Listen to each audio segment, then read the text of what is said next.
Buenas noches, amigos y amigas, ¿qué tal? Bienvenidos y bienvenidas. Hoy vamos a hablar de un tema que tiene a todo el país con el corazón, pero así enorme, henchido de amor, henchido de toda esa entrega de un hombre que, como algunos dicen, con su vida, con su vida profética, con su martirio y con todo ese legado que nos ha dejado, es una muestra de que Dios pasó por El Salvador. Estamos hablando de la figura de Monseñor Romero, que el próximo 14 pues, será elevado a los máximos altares de la Iglesia Católica, algo que en realidad el pueblo salvadoreño hizo desde hace mucho tiempo, convertirlo en santo, solo que ahora de manera oficial. Y para hablarnos de eso está con nosotros el padre Juan Vicente Chopín Portillo. Bienvenido, padre, ¿cómo está? Muy bien, mucho gusto, un placer compartir con usted este programa para hablar de la máxima figura en El Salvador. Creo que la mayoría de salvadoreños, la inmensa mayoría, creo yo, está pendiente de esta información, está pendiente de lo que va a suceder el próximo, la madrugada del domingo, ¿verdad? Porque en realidad van a ser las 2 de la mañana aquí, cuando inicie esa ceremonia, que nos tiene a todos en este momento pensando, reflexionando, yo diría que hasta soñando, como Monseñor Romero. Y qué bueno que así sea, porque definitivamente que la obra y la palabra de Monseñor Óscar Arnulfo Romero debe ser una guía, un faro a seguir por este pueblo que tanto lo ama, por este pueblo que se siente orgulloso. Y este país, padre, se instala en las noticias del mundo mundial, digamos, como dice aquel poeta, ¿no? Con la vida de Monseñor Romero. Es decir, El Salvador es noticia por algo grande en el mundo. Bueno, sí, efectivamente, yo creo que es primera vez que que El Salvador va a estar en los titulares de todo el mundo, por una noticia positiva en este caso, y ojalá que así sigamos, ¿no? De aquí en adelante teniendo un impacto mundial, pero por algo que valga la pena.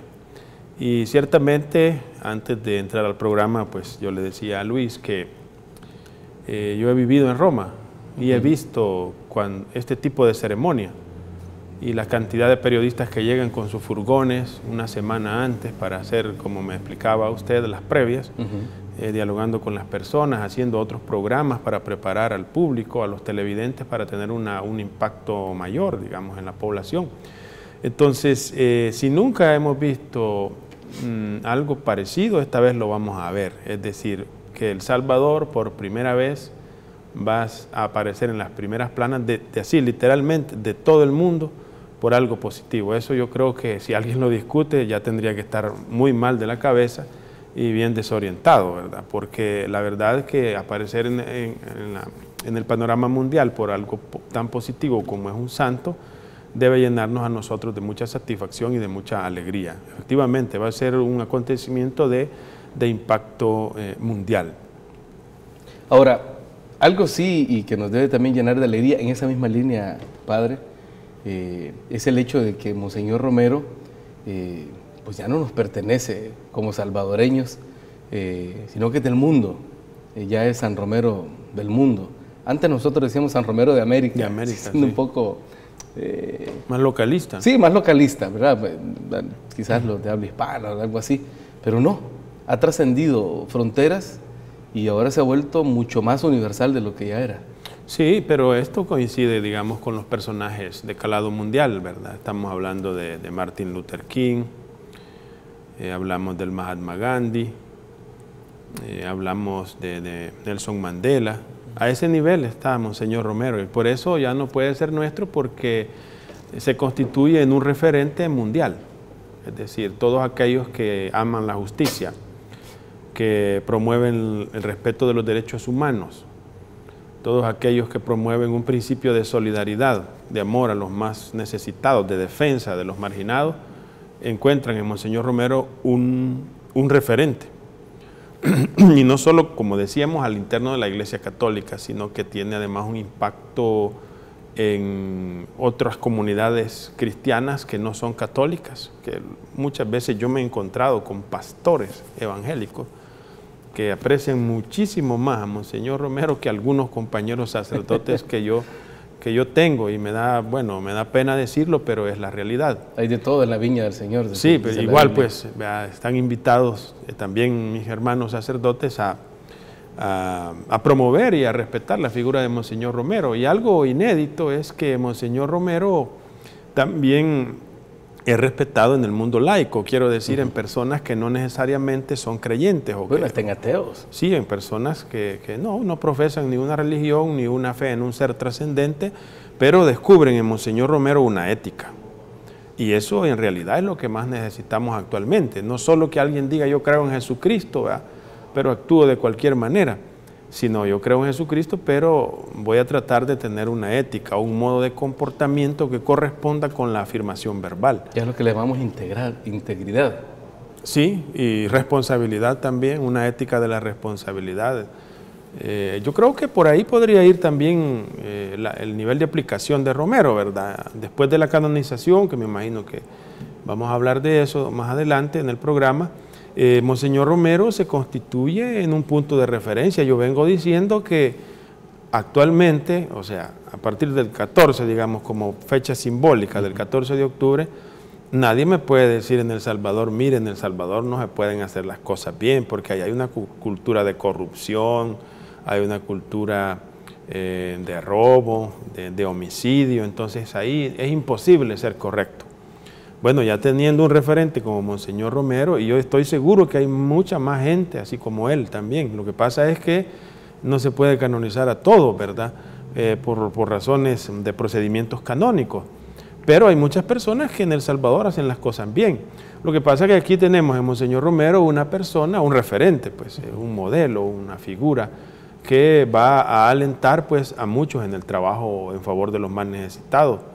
Y sobre todo pienso en las personas que han sufrido mucho, que han sufrido injusticias, que lo sufrieron durante la guerra y lo siguen sufriendo en la actualidad. Hay allí un principio de esperanza, es decir, había alguien que fue acusado de ser comunista, de ser marxista, de ser un agitador, y que por mucho tiempo la prensa hegemónica de este país lo desapareció prácticamente, no decía nada, absolutamente nada de él. Ahora viene reconocido, y ahora pues esos periódicos vienen con amplios desplegados hablando de la figura de Monseñor Romero, y quiere decir que hay un reconocimiento a regañadientes o como fuera, pero hay un reconocimiento. Entonces esto da esperanza, es decir, a las personas que como él pudieran haber quedado en el olvido. Y dice, no, es que yo fui víctima de tal cosa y nadie me reconoció. Pero ahora vamos entrando en una dinámica, esperaría yo, distinta en ese sentido. Por eso hay que promocionar la figura para que vayamos recuperando a otras personas que han quedado en el olvido, pues, y que puedan reivindicarse. A mí me viene a la mente siempre, cuando hablo de estas cosas de Monseñor Romero, me viene a la mente, por ejemplo, Roque Dalton, que yo lo entiendo como un mártir, pero para el mundo literario, ¿verdad? Claro. Para la cultura salvadoreña. Ahora, una canonización, padre, que se da, bueno, tiene sus características que me gustaría que lo analizáramos, sobre todo porque recientemente estuve escuchando un mensaje que emitió el Papa Francisco, donde hablaba justamente del martirio de Monseñor Romero, el martirio después del martirio, es decir, el martirio después del asesinato como tal, del magnicidio. Él decía, se le siguió martirizando con la piedra más dura que hay, que es la lengua, porque se hablaban pestes, la ultraderecha, los medios estos de ultraderecha, el diario de hoy, la prensa gráfica, fueron duros con Monseñor Romero. El sector de la derecha del país fue duro con Monseñor Romero, lo tildaron de todo. Incluso en vida dijeron que había que exorcizarlo, cosas de ese calibre. Y aún después de fallecido, después del magnicidio, sus mismos compañeros, decía el Papa, y no me lo han contado, decía él, yo lo he visto. Lo siguieron calumniando, siguieron hablando barbaridades de él, y eso impedía, entiendo, que se llegara a esta canonización de la cual nuestra generación tiene la dicha de ser testigo. Sí, efectivamente, eso se dio cuando hacemos estas investigaciones para publicar un texto, bueno, que traigo conmigo mi último libro, Teología del Martirio Cristiano. Yo tengo por lo menos unas 2000 fotografías y dentro de esas hay unas 500 por lo menos que se refieren a las notas periodísticas que se publicaban en los años 80 contra Monseñor Romero, llamándolo de todos modos, ¿verdad? Solo santo no le decían. No, santo no, le decían santo pero con ironía, santo de los guerrilleros le decían. Bueno, tengo, por ejemplo, cuando usted hablaba de eso, del odio, ¿verdad? Hay un documento del Vaticano que se elabora para la beatificación. Es un expediente, una investigación. Y allí justamente se deja en evidencia eso. Esto no es público, pero algún día va a ser público. Por ejemplo, ya después de la canonización, el Vaticano no tendría ningún reparo en decir, bueno, esto ya está consumado, esto se va a publicar, ¿verdad? Entonces, por ejemplo, en la página 15, al inicio del expediente, que tiene 1100 páginas, wow. Es bastante, ¿verdad? Esto va a ponerse bueno más adelante. Dice, habla de la oligarquía. La oligarquía consideraba el país su propiedad. Su nacionalismo no era sentido de pertenencia, sino de posesión. Y continúa, dice, la oligarquía, en otras palabras, identificaba la nación, el Estado, todo El Salvador consigo misma. Yo algunas veces he dicho que en ese periodo, no sé actualmente, pero en ese periodo, la oligarquía consideraba a El Salvador como una finca de café y que nosotros, los ciudadanos, éramos como sus colonos. Sus colonos. Y la iglesia muchas veces cayó en esa dinámica y lo dice el expediente también, que hubieron pues sacerdotes y obispos genuflexos a los intereses de la oligarquía.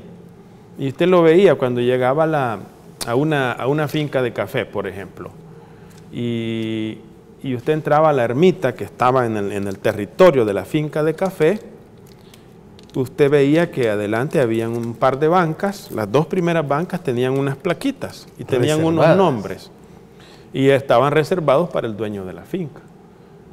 ¿Y por qué digo esto? Bueno, porque es una iglesia, es una ermita y para el sacerdote, para el párroco y para el obispo era una cosa normal que se reservaran bancas para ciertas personas, cuando en la iglesia no deben haber reservaciones para nadie, sino que tiene que entrar el que quiera y tenga voluntad de hacerlo. Entonces, cosas como esa. Y después, el expediente también dice que no solo consideraban al país como propiedad de ellos, sino también la Iglesia Católica. Aquí está el problema.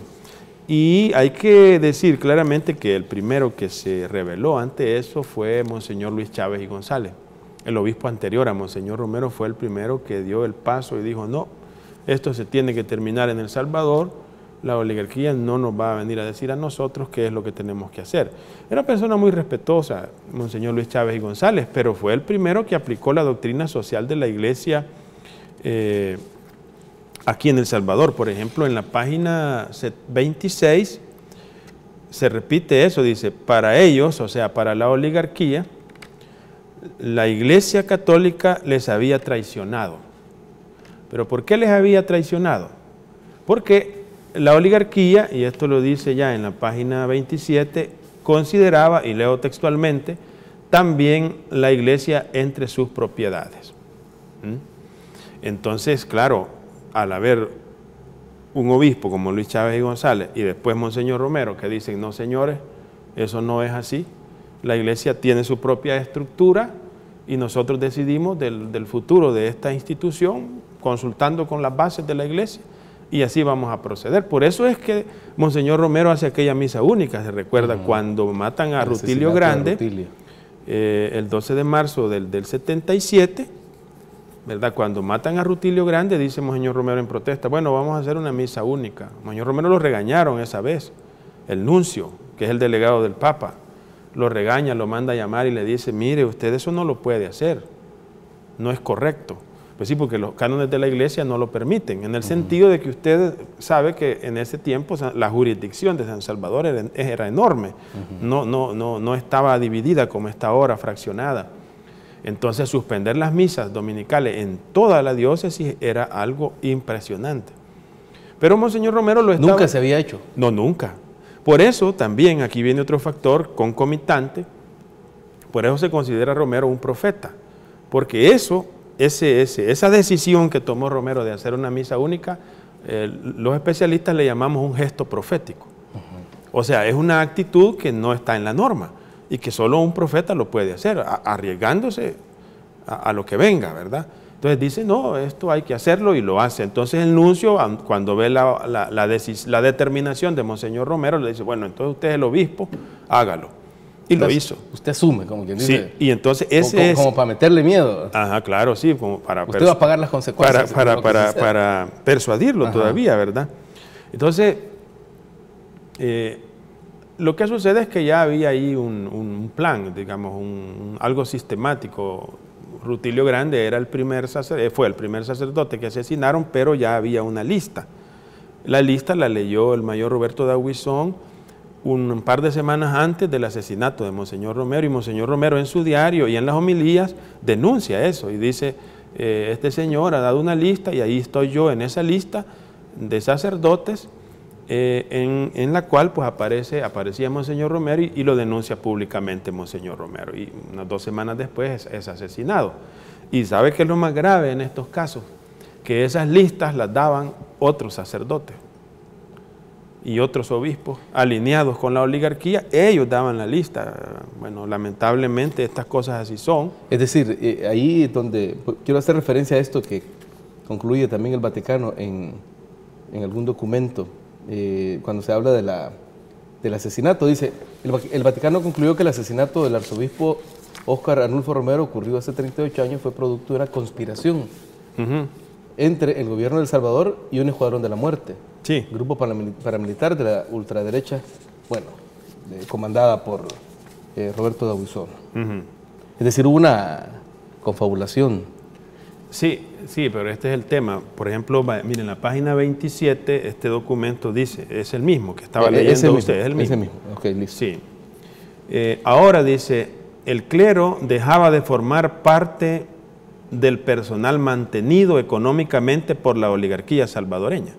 Estas frases son duras porque está diciendo que una parte del clero o buena parte del clero eran mantenidos por la oligarquía. Bueno, y hay que decirlo que hay sacerdotes, no sé si hasta la fecha, no quisiera meterme en esos vericuetos yo, que reciben dádivas de ciertos señores y por consiguiente están, como dice el profeta, como perros mudos.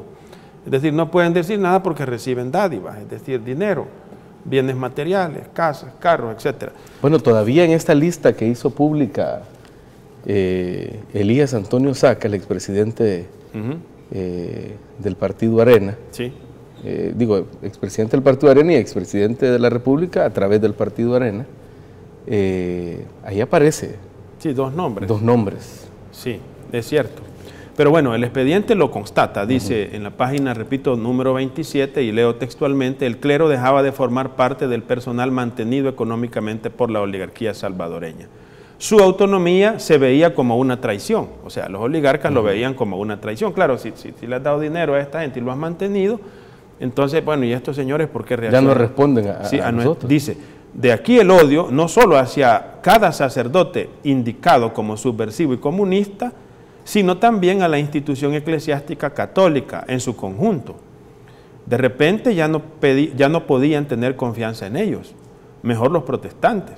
Y de hecho, entre las décadas de los 60 y 70 es cuando empieza la invasión desde el norte de las sectas neoprotestantes en América Central y a los otros países latinoamericanos. Es decir, estamos ante una situación compleja porque lo que dice el Papa, que Monseñor Romero pues, fue martirizado antes, durante y después, incluso de su mismo martirio, que es como una contradicción in terminis, porque es raro, ¿verdad?, decir eso, pero lo que el Papa quiere decir que Monseñor Romero sufrió antes, en el asesinato y todavía después, ¿verdad? Entonces, eso es lo que quiere decir el Papa. Y el sufrimiento mayor venía porque compañeros suyos, obispos y también sacerdotes no estaban de acuerdo con él. Pero yo lo que le quiero decir es que eso es normal. En el movimiento cristiano, Jesús fue también condenado por los jefes de la religión judía, a la cual él pertenecía, ¿verdad? Jesús. En este sentido, hay una correspondencia. Fíjate que en la vida de Romero, con la vida de Jesús, hay una correspondencia. Por ejemplo, Monseñor Romero tiene sus precursores, hay sus precursores, porque tiene dos precursores, así como Juan el Bautista. Uno es un amigo suyo, que era sacerdote de San Miguel, se llama Rafael Valladares, que era muy amigo de él y que era muy inteligente, por cierto, sobrino del obispo Dueñas y Argumedo, que era de la familia Dueñas de la oligarquía. O sea, el padre Rafael Valladares Dueñas era sobrino del obispo, que a su vez formaba parte de la familia Dueñas, oligarca, pero un hombre pues muy abierto y que fue que promovió a Monseñor Romero, que él lo tomó para el seminario y después lo mandó a Roma. Cuando Monseñor Romero vuelve de Roma, en el 44, que él inicia, ya no está Dueñas y Argumedo como obispo, sino que está otro obispo de apellido Machado. Entonces, Romero tiene sus precursores, Rafael Valladares, y tiene también a Rutilio Grande, ¿verdad?, que lo precede. Monseñor Romero no es asesinado por personas contrarias a su propia religión, sino por personas que se dicen católicas.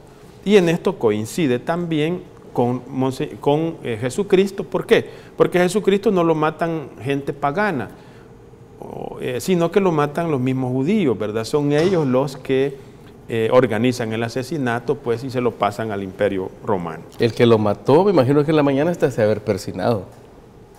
Bueno, yo he dicho ya que ahí hay un punto de explicación muy importante. Es decir, el problema del asesinato de Romero es una ideología perversa, o sea, es la ideología, pero en un nivel de perversión. No la ideología como constructo de las ideas, que es normal que grupos tengan su propio modo de pensar. Y eso es la democracia, pues. Y es ideológico y tienen derecho a hacerlo. Lo que no podemos es imponerle a alguien, mira, yo pienso así, si no piensas así como yo, pues te mato. Eso ya no procede. Entonces yo sostengo, ¿verdad?, que una de las explicaciones, de las causales del asesinato de Monseñor Romero está en la perversión ideológica.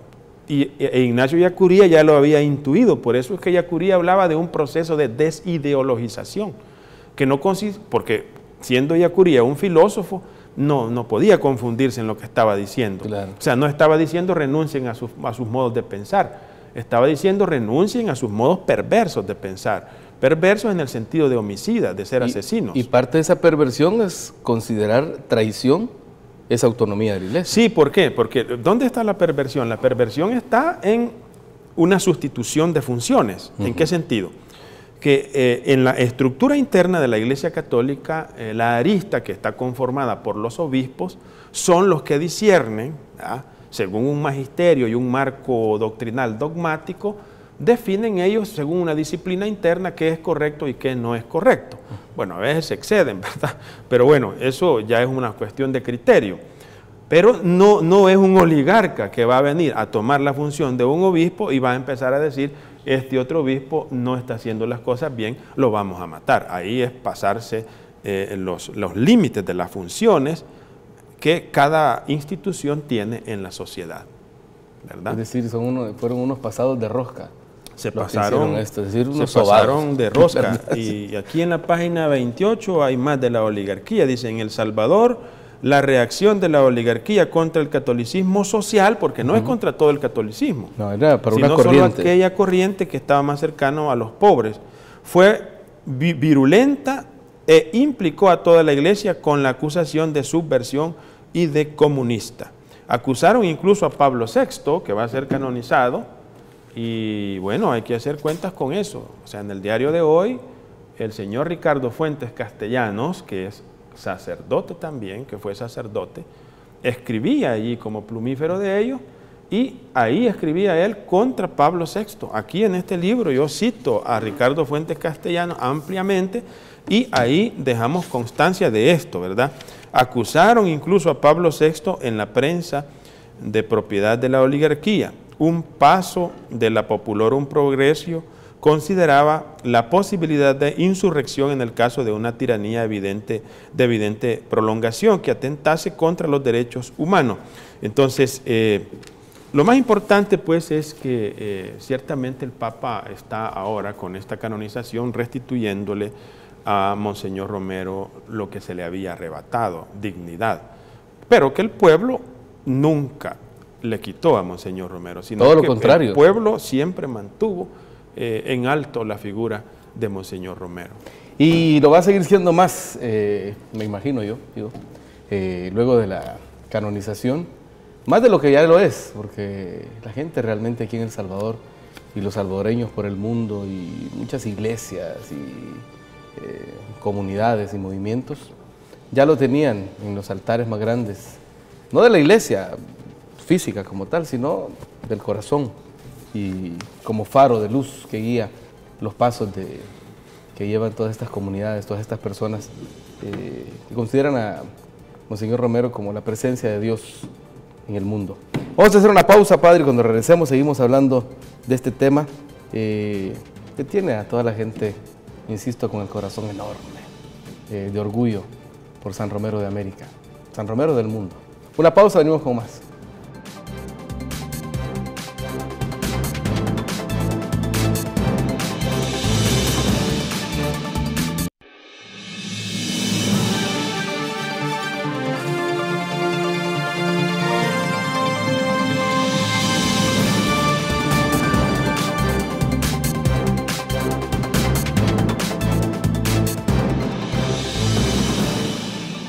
Bueno, seguimos hablando de la figura, del legado y de la voz, esa voz de campana de Monseñor Romero, que va a sonar en todo el mundo esta madrugada de domingo con la canonización que va a hacer la Iglesia Católica. Ahora, Padre Chopin, esta es una gran oportunidad para elevar la voz del pueblo exigiendo justicia, porque el caso no está concluido, la investigación judicial, y por lo tanto no se ha pues castigado a los que hicieron este horrendo crimen, este magnicidio. Sí, aquí entramos en un tema bien delicado, bien complejo, pero que también forma parte del origen del movimiento cristiano. El movimiento cristiano tiene en el núcleo de predicación originaria, que normalmente se le llama el querigma o primer anuncio, estaba estructurado, tenía 3 partes. La primera era la acusación formal de los autores intelectuales y materiales del asesinato de Jesús. La segunda era una afirmación de fe. Y la tercera era una cuestión de praxis, de militancia. Y eso lo encontramos en los Hechos de los Apóstoles. La primera parte decía esto: ustedes asesinaron al justo y prefirieron el indulto de un asesino, así dice.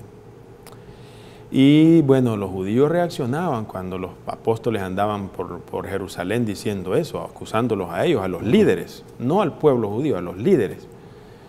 Y los llamaron, los agarraban, los apresaban y les decían: ustedes han llenado Jerusalén de la predicación de ese hombre, hablando así despectivamente de Jesús.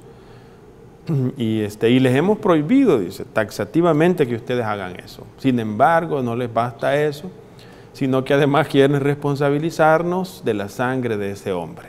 Así dice la Biblia, en los Hechos de los Apóstoles, por lo menos 7 veces lo mismo. Entonces los apóstoles andan diciendo: ustedes son los responsables, háganse cargo. Segundo, decían una cosa, lo primero es judicial, ¿verdad? Es histórico.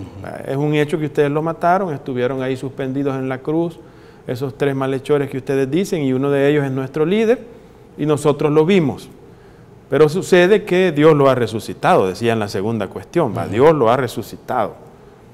O sea, esa era una cuestión que no era fácil de explicar, ¿verdad? Porque el cuerpo no lo encontraban. Pero quería decir que ellos asumían que Jesús no estaba muerto y que ellos iban a continuar a como diera lugar con eso.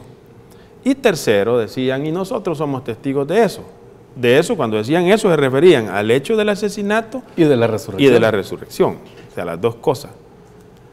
Así fue que inició el movimiento cristiano, y por eso es extraño cuando una persona dice: no, ya no toquen ese caso. Incluso algún sacerdote o algún prelado de alto nivel dice: no sigan con eso. Ya no le den vueltas de volado. Pero cuando lo dicen así, ahí están traicionando los principios cristianos. Ahí por eso es que dice también la Escritura: cuando presentan al niño Jesús en el templo, ¿verdad? Ahí hay un anciano Simeón y está la profetisa. Y ellos dicen, este niño está puesto para que queden al descubierto los corazones, las intenciones de muchos en este pueblo. Dice. También en el caso de Monseñor Romero van a quedar al descubierto falsos católicos, falsos cristianos, falsos patriotas, falsos nacionalistas y falsos revolucionarios también. Ay, padre, cuando se desclasifiquen esos documentos. Bueno, eso va a ser terrible. Eso va a ser, bueno, una cosa seria. Entonces, el conocer quiénes son los autores intelectuales del asesinato de Monseñor Romero, lo que busca la Iglesia Católica, y en eso pues yo me sumo a esa mentalidad porque formo parte de esa institución, no es una venganza. No, de nada. No va buscando que alguien se pudra 50 años en la cárcel, no. Lo que la Iglesia busca en estos casos es saber a quién tiene que perdonar y que esa persona, si es honesta y responsable, diga sí, nosotros cometimos ese error y pedimos perdón a la sociedad, y la Iglesia retira los cargos, pues. Pero eso no se ha dado. Entonces, no sé si es mañana es que hay una marcha programada, ¿sí?, justamente para pedir que se esclarezca el caso. Yo tengo entendido que el juez cuarto de instrucción, que me parece que es el que tiene el caso, que lo ha presentado el hermano de Monseñor Romero, Gaspar Romero, a quien saludo, un amigo, y la tutela legal María Julia Hernández lo acuerpan y han presentado la petición de que se reabra el caso. Entonces el juez cuarto de instrucción no se ha pronunciado. Yo le he preguntado a algunos de los abogados de la tutela legal María Julia Hernández y tal parece que están esperando, el juez está esperando que pase el acto de canonización para pronunciarse. De todos modos, nosotros lo estamos solicitando y en la misa que tengamos, o sea, en la vigilia, pero más que todo yo en la misa de las 10 de la mañana, en la cripta, sí vamos a hacer una petición respetuosa, sin duda, pero solicitando que se reabra el caso de Monseñor Romero. ¿10 de la mañana del sábado o del domingo? No, del domingo. Del domingo. Del día 14. Del día 14. Usted sabe que en la tradición cristiana, el cuerpo del mártir es importantísimo. Cuando en el periodo duro, entre el siglo I y el siglo IV, mataban muchos cristianos en ese periodo, aunque en realidad el siglo XX tiene más que esos 4 siglos juntos. Los cristianos, si a alguien lo despedazaban, por ejemplo, las bestias, los leones o lo que fuera, porque tenían muchas formas de tortura, o lo quemaban y quedaba la ceniza, ellos recogían la ceniza. Si quedaban 2 huesos, solo la cabeza, ellos recogían eso. Y eso lo guardaban como un tesoro. Usted sabe que el culto a los santos inició con el culto a los mártires. Las iglesias que usted ve ahora no existían. Existía el templo de Jerusalén o la sinagoga. Pero el movimiento cristiano inició en casas de familia. Y las construcciones grandes que usted ve iniciaron como construcciones en torno a los mártires. Es decir, así como cuando va al cementerio, que vamos a ir el 2 de noviembre a visitar nuestros parientes, hay unas tumbas que son así muy elegantes. Ahí salió un reportaje que en Oriente hasta gastan miles en esa, que es una cuestión de la memoria, ¿verdad? Sí, pero vaya, así inició la cuestión de las iglesias, de los templos católicos, es decir, en torno a los mártires se fueron construyendo lugares y como la gente iba a comer ahí, en la tumba de los mártires, eso de comer a la orilla de las tumbas no es algo solo mesoamericano, no, es una cuestión antiquísima. La mamá de San Agustín, Santa Mónica, se peleaba con él porque Agustín, siendo un filósofo y un académico, le decía, usted no debe ir a las tumbas de los mártires a comer, a dejarles comida porque ellos ya están muertos. Y la mamá le decía, vos no entendés, cuando él era filósofo, todavía no era sacerdote. Entonces igual, en este caso, la cripta de catedral es muy importante porque ahí está el cuerpo del mártir. Y el cuerpo del mártir da fe del acto negativo cometido y también de la fe de los cristianos. En el proceso canónico se distingue entre las intenciones del asesino y las intenciones del mártir. Y eso es muy importante para nosotros. Entonces, el aclarar el homicidio de Monseñor Romero va a ayudar muchísimo a El Salvador para que no se vuelvan a cometer actos de esta naturaleza. Porque si nosotros lo dejamos así, es decir, no, dejemos eso así, bueno, quedaría impune. Y si queda impune, entonces los asesinos, que algunos de ellos todavía están vivos, dirían, pues bueno, entonces vamos a matar a otra persona y aquí nadie va a decir nada en este país. Entonces eso es lo que hay que evitar. Entonces tenemos que dar el salto cualitativo. Y hay un reconocimiento de la santidad de Monseñor Romero, ahora nos toca a nosotros ser responsables y hacer justicia en este caso y en muchos otros casos que están todavía con una deuda judicial enorme en este país, ¿verdad? Que se estarán resolviendo entre 5 o el 10% de los casos que se conocen. Y Monseñor Romero está dentro de ese 90% de casos en la historia de El Salvador que no ha sido resuelto. Tengo saludos, dice Asunción Guardado. Excelente sacerdote, como quisiera que hubiera muchos sacerdotes de esa talla. Y dice Anita Durán, nuestro vicario, presbítero, padre Chapín, le manda saludos. Yanira Enríquez también, Carlos Alvarenga también, Eric Zelaya, Dori Ramírez dice, es cierto. Lucía Álvarez también manda saluditos. Y por acá dice Saúl Alfredo Guevara también. Bueno, ellos son los que están enviando, pero hay mucha gente que está conectada a través del Facebook Live. Este tema realmente, y así nos encanta que despierte. Fíjese que ahora que leyó, me gusta eso cuando usted lee, digamos, en vivo lo que la gente está escribiendo, porque la gente se motiva mucho. Es decir, exacto, dice, nos toman en cuenta. Y Monseñor Romero, estoy subiendo en estos días textos a mi cuenta de Facebook y de Twitter. ¿Cómo lo encuentran en Facebook? Con mi nombre, Juan Vicente Chopin. Juan Vicente Chopin. Portillo. Y porque Monseñor Romero tiene una cantidad de escritos inéditos que las personas no conocemos porque es muy difícil no leer todo, ¿verdad? Pero, por ejemplo, él habla de la tecnología. Lástima que aquí mismo me cuesta encontrar, ¿verdad?, el texto de inmediato. Si quiere, lo buscamos en la pausa, padre, porque tengo que hacer una pequeña pausa. Ajá. Y seguimos hablando. Y cuando regresemos, quiero que hablemos de estos libros, porque a mí me encanta, yo soy muy amante de la cultura, y creo que el libro es brutal para transmitir pues, cultura, para transmitir pensamiento, y este es el vehículo que las futuras generaciones van a aprovechar para conocer más sobre la vida y obra de Monseñor Romero. Una pausa, venimos con más, estamos hablando de San Romero del Mundo.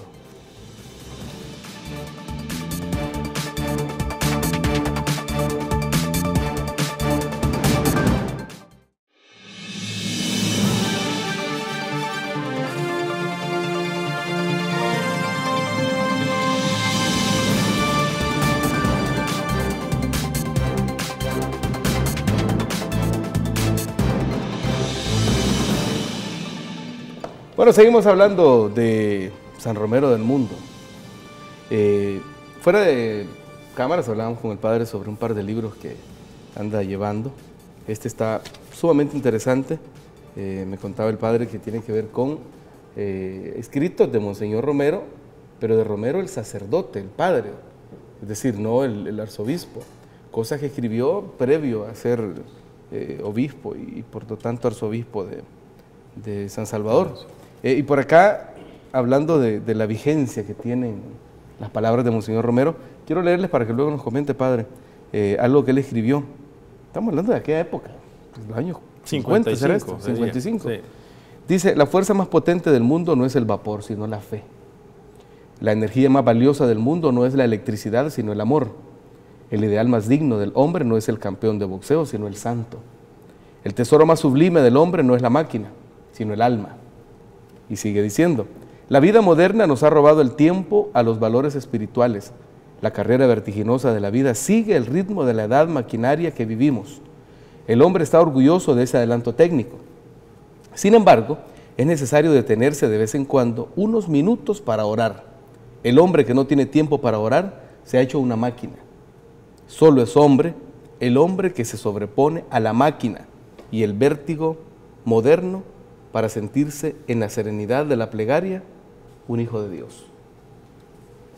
Esto como que lo estuviera escribiendo ayer, padre. Sí. Solo que en lugar de la máquina de vapor nos refiriéramos a la internet, por ejemplo. A las tablets, ¿verdad? A los celulares, a los smartphones. Sí, Monseñor Romero es una mina actualmente, se constituye en una mina. tal vez los salvadoreños no en la mayoría lo estemos valorando así, pero, y me temo eso, tengo este temor. Yo he vivido varios años de mi vida en Europa estudiando y sé que ahora que él va a ser canonizado van a haber especialistas de esos países que le van a sacar mucho fruto a sus escritos. Con todas las vetas que tiene esa mina. Y van a venir ellos aquí, ya han venido muchos, pero ahora más. Y sin embargo nosotros tenemos este tesoro aquí y no nos pasa solo con Romero, nos puede pasar con el agua, nos puede pasar, ¿verdad?, con los jóvenes, etcétera. Entonces tenemos que reaccionar, yo estoy en eso, que debemos reaccionar positivamente ante esto. Las palabras de Monseñor Romero son muy actuales. Él en realidad tenía un carisma hacia los medios de comunicación y a la tecnología, por eso es que tenía mucho impacto. Además que era la única voz que había quedado así pública, pues, y que tenía un respaldo institucional para manifestarse en muchos casos de injusticia. Hace poco estuvimos escuchando aquí con el director de Gente Ve los audios de su libro, del diario, mejor dicho. Del diario. No, pero es que escucharlo se le pone a uno la piel, escuchar el tono con el que comentaba cada frase. Por ejemplo, un día dice, hoy fue un día terrible, y cuenta alguna cosa negativa que hubo, o cuando estaba alegre porque había visitado a alguien o había conocido a alguien. Bueno, eso, actualmente se puede acceder al diario de Monseñor Romero, entonces por medio de una USB, así vas manejando en el automóvil y vas escuchando, pues, ¿verdad? No hay necesidad de estarlo leyendo, entonces es bueno tener esos recursos también para acceder, pues, al pensamiento más genuino de Monseñor Romero, ¿verdad? Entonces ese texto es un simposio que se llevó a cabo en San Miguel, ¿sí? Y allí se está tratando de recuperar esa parte de Monseñor Romero cuando era sacerdote, ¿verdad? Y por eso las palabras de él. Ahora, escuchaba, mejor dicho, leía hoy también en un artículo de José María Tojeira, el sacerdote, que hablaba de un siguiente paso que podría darse y que hay todas las credenciales, y ustedes como usted, padre, que se dedican a investigar, pues me voy a hablar de eso, del doctorado en la iglesia, es decir, que podría elevarse a la categoría de doctor de la iglesia. Sí, bueno, Monseñor Romero, yo creo que después de la canonización se podría presentar la candidatura, vamos a decir. La moción para declararlo doctor de la iglesia, para lo cual se requieren ciertas condiciones preliminares, sin entrar, pues, en lo específico del procedimiento. Bueno, en primer lugar debe tener un pensamiento original, es decir, una propuesta. Auténtico, que es suyo y que sobresale en la historia de la iglesia. Y si ser santo es difícil en la iglesia, ser doctor de la iglesia es mucho más difícil. O sea, ser santo y doctor de la iglesia es mucho más difícil porque los doctores de la iglesia son muy pocos. No creo que sobrepasen la docena. Entonces, ahí está, ¿verdad?, San Juan de la Cruz, son figuras que han escrito mucho y bien. Entonces, lo primero es que tenga un pensamiento original y que esté plasmado en un escrito, en unos escritos. En cuanto a los escritos de Monseñor Romero, es amplio, porque Monseñor Romero tiene notas periodísticas bastantes. El corpus mayor y el más denso es sus homilías, que es donde está su pensamiento más genuino. Están sus cartas pastorales, que son pocas, pero bastante buenas, bien redactadas y con un contenido, pues, original. Y también hay un documento que se conoce poco, que son sus apuntes espirituales, que es un material mecanografiado que existe con la letra de él, o mecanografía con la letra de él, y a la par está una transliteración. Son como anotaciones. Son anotaciones personales de él. Ese material es muy importante porque ahí está hablando un Romero genuino, es decir, es su vida íntima. No es ni siquiera el diario, sino que son sus anotaciones espirituales, porque el diario es una crónica de lo que has hecho en el día. No te ves involucrado en tu modo de pensar ni en tus sentimientos, simplemente vas narrando. Esta mañana estuve en tal comunidad, al mediodía almorcé con no sé quién. En cambio, los cuadernos espirituales de Monseñor Romero es donde él va plasmando cuando él va a un retiro, dice, me he hecho estos propósitos, tengo estos problemas, habla también, dice, tengo que ir al psicólogo, tengo que ir al médico, me han dicho que debo calmarme en esto. Eso es inédito.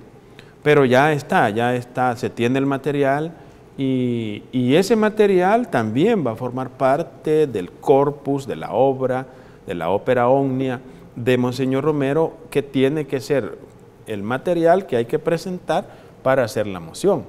Pero tiene razón José María Tojeira y otros autores que en el exterior también están ventilando esta propuesta de que sea declarado doctor de la Iglesia, pero todo a su tiempo, ¿verdad? Claro. Hablemos de su libro, padre, Teología del Martirio Cristiano. Este es tu tesis doctoral, me dijo. Sí, esta es mi tesis doctoral, ¿verdad? Se llama Teología del Martirio Cristiano, implicaciones socioeclesiales. Bueno, aquí estamos hablando de unos... Mientras usted habla, yo lo voy a tener acá para que la cámara lo pueda Entonces, ver. esta es la segunda edición, porque ya hicimos la primera edición y las personas lo están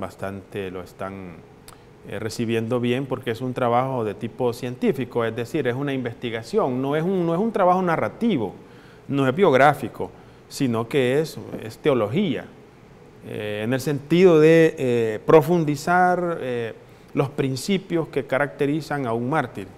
¿Por qué es mártir una persona?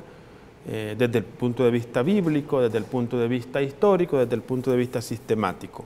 Entonces, ahora está ya en las librerías, está en el Hospitalito de la Divina Providencia, está en el Arzobispado, está en la librería salesiana, ahí lo pueden adquirir, y también está en la cooperativa sacerdotal para los sacerdotes y personas que conocen esa entidad, y también en San Vicente está en la librería Miriam, ahí lo pueden adquirir.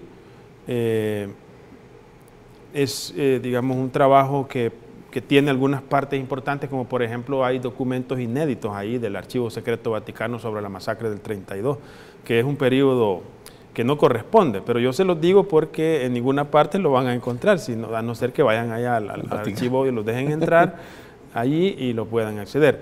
También tiene una parte, y esta sí es importante, es este expediente, yo cuando quiero una parte del expediente, porque es un expediente muy voluminoso, también ahí reporto yo una síntesis de lo que estábamos hablando en la primera parte de la entrevista acerca de cómo costó y por qué costó el proceso canónico, quién se opuso. Una cosa increíble, ¿verdad? Por ejemplo, por decir un ejemplo, habían cardenales que se oponían. Ellos allá, a los obispos de aquí les llevaban allá al material y aquellos de allá hacían su trabajo en el Vaticano para bloquear el proceso de Monseñor Romero. Algo que es antievangélico, ¿verdad? Pero este es el proceso del mundo, de la historia. Entonces, había un señor que ya murió, ¿verdad? Un cardenal colombiano, Castrillón Hoyos. Yo lo menciono a él porque es bien peculiar lo que sucedió. Cuando el Papa anunció la fecha de canonización de Monseñor Romero, ese día murió, ¿verdad? Ese día fueron los funerales, había muerto un día anterior y los funerales eran el siguiente día, y ese día, por la mañana, el Papa anunció la canonización de Monseñor Romero y por la tarde hizo el funeral de uno de los cardenales que se oponían a Monseñor Romero. Son cosas proféticas, pienso yo. Definitivamente. De signios, ¿verdad? Me dice, ¿cómo me dijiste, Chalita? Evelyn Rivera de San Miguel, le saludan. Ajá, saludos. Y Francisco Somoza también, un amigo de aquí del barrio San Jacinto, también le saluda, que está muy interesado en este libro. Francisco Somoza es un gran amigo, escucha mi programa de radio también, en Radio Nacional, y siempre está pendiente. Él le encanta leer, un asiduo lector. Yo me comprometo a conseguirte el libro, Francisco.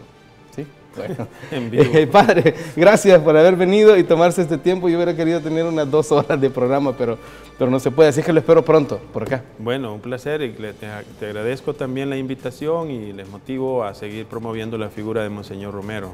Gracias por hacerlo. Y a ver si responden en sus casas. ¡Que viva Monseñor Romero! Hasta aquí les escuché. Se escuchó, ¿no? Pasen buenas noches. Buenas noches. Quédense con Gente Ve, hay más para todos y para todas.